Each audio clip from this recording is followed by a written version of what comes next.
Right, Shalom. First and foremost, I want to give all praise and glory to Yahweh, Bashim, Yahushai for wisdom and understanding of the gospel is truth. Double honors to the apostles and the elders of GMS Great Millstone. Tell us the truth of the gospel of the kingdom. Alright, now this video is going to be entitled, The Lord Drank Lots of Wine. Okay? Now, as you see the picture on the screen, that's when you read Revelation, the chapter, 1 and 14.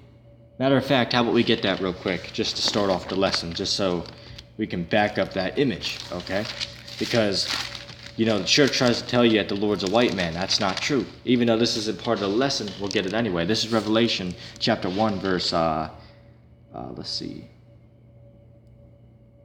We'll start at 14. His head and his hairs were white like wool, as white as snow, and his eyes were as a flame of fire, and you'll see why. All right, because the Lord drank a lot of wine, and I'll show you that later.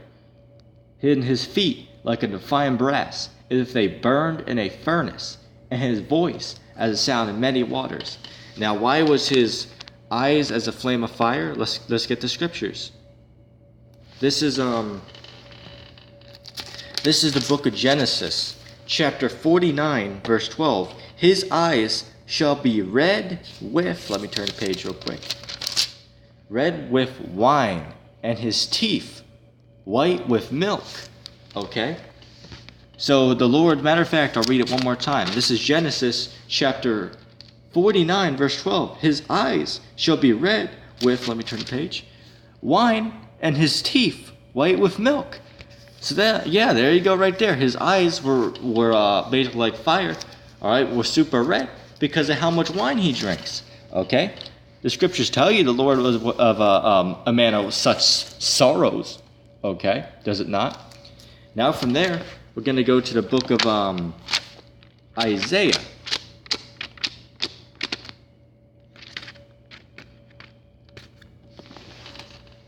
Chapter 50.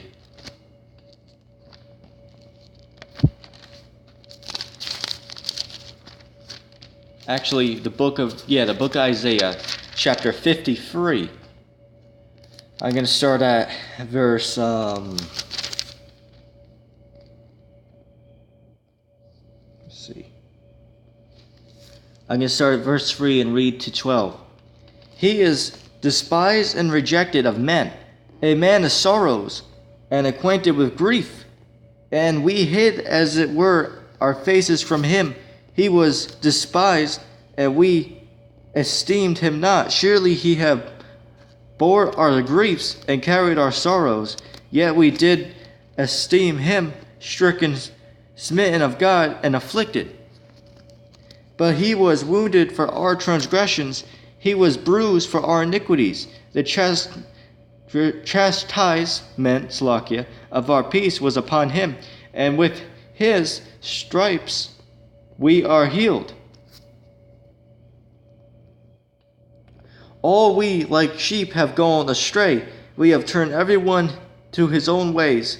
And the Lord, let me turn the page, have laid on him the iniquity of us all. He was oppressed and he was afflicted, yet he opened not his mouth. He is brought as a lamb to the slaughter, and as a sheep before her shears is dumb, so he opened not his mouth. He was taken from prison and was from judgment, and who shall declare his generation? For he was cut off out of the land of the living. For the transgressions of my people he was stricken. Now keep in mind it says, for my people, all right? And he made his grave with the wicked and with the rich in his death, because he had done no violence, neither was any deceit in his mouth. Yet it pleased the Lord to bruise him. He have put him to grief. When thou shalt make his soul an offering for sin, he shall see his seed. He shall prolong his days, and the measure of the Lord shall prosper in his land, or slack in his hand. He shall see of the travail of his soul, and shall be satisfied by his knowledge. Shall my righteousness survey just many, for he shall bear the iniquities. Therefore will I divide him a portion with the great, and he shall divide the spoil with the strong, because he hath poured out his soul upon death, and he was unnumbered with the transgressions, and he bore the sins of many, and made intercession for the transgressors. All right, so lucky, that was the whole 53rd, pretty much the whole chapter of the 53rd verse in Isaiah. So lucky, a lot of reading there. Let's go to Isaiah chapter 63. And I'm going to start at 3. I have trodden the winepress alone, and of the people there was none with me. For I will tread them down in mine anger, and trample them in my fury, and their blood shall be sprinkled upon my garments. And I will stay in my remnant, for the day of vengeance is in my heart, and the year of my redeemed is come. And I looked, and behold, there was none to help, and I wondered, there was none to uphold.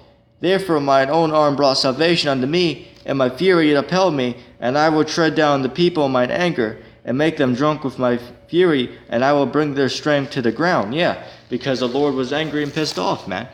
All right, was the stuff that was going on, man. And why was in the wine press? Because he drank a lot of wine, man.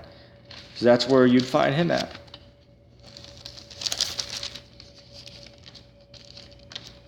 Let's get the book of Mark, chapter 14, verse 25.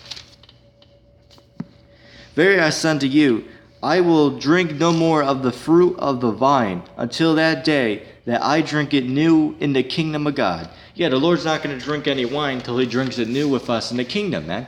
All right?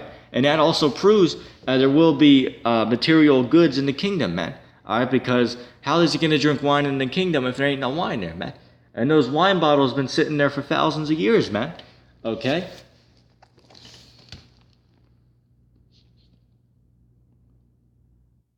And you know, we know how people here on the earth, they spend a lot of money for for drinks that are aged, man. All right? Like there's some wine that's damn near $100,000 plus dollars for a bottle, man. I've seen something so crazy that there's literally one bottle out there that's a few $1 million for one bottle, man. All right? And hey, man, in the kingdom, the wine in the kingdom's gonna way overpass that, man. All right? By 100-fold. All right? That's gonna be nothing compared to the wine in the kingdom. All right? This is, I want to get Matthew chapter 26. This is Matthew chapter 26 and 29. But I say unto you, I will not drink therefore this fruit of the vine until the day when I drink it new with you in my Father's kingdom. Yeah, and that's talk about the kingdom, man. When the kingdom comes, that's when we'll be drinking the finest wines, man. All right? You're going to have the finest women there. All right? That's why it says, Isaiah chapter 4, verse 1, in that day 7 women shall take hold of one man. All right? And that's what's going to happen, man. All right? That's going to happen. That's what's coming. All right? But, of course, we got to get through what's coming first, man. But anyway, going back to the name of the lesson, the Lord drank lots of wine. And it's true. The Lord, his eyes were red because of the amount of wine he drank. All right? We just read that out of Genesis chapter 49, verse, I believe it was 12. All right? And it tells you in Revelation that his eyes were as a flame of fire, man. All right? And it tells you, as we read, what is it? I just quoted it just a second ago, Genesis 49 and 12, about how he basically his eyes were red with wine. Okay? But anyway, I hope that's been an edifying lesson for you fellow Akim who are watching this video. With that being said, I want to say, call Allah, Yahweh, Shah for this truth. I'll see you fellow Akim around in the next video.